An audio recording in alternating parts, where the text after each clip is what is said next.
सरदार जे होयो सोने रब कोलों जेड़ी गल मनवा सकने हो तेरी अर्श फर्श ते पईए गुनहगार छुड़वा सकने हो तेरी अर्श फर्श ते पईए गुनहगार छुड़वा सकने सारी जिंदगी जो कीते असां अमल बुरे हो साडे नेक लिखवा सकने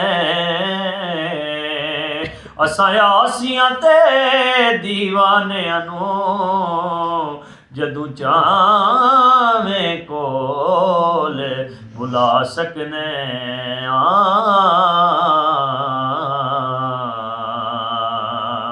मुल कौन हुसैन दा ला सकदा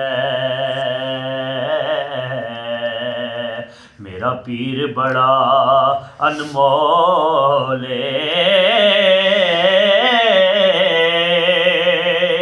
दिलबर है फातिमा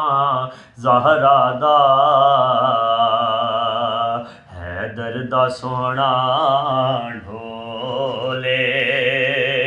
हक सच दी बड़ मैं कार आया ओदा हाकिम हर एक बोले मजबूर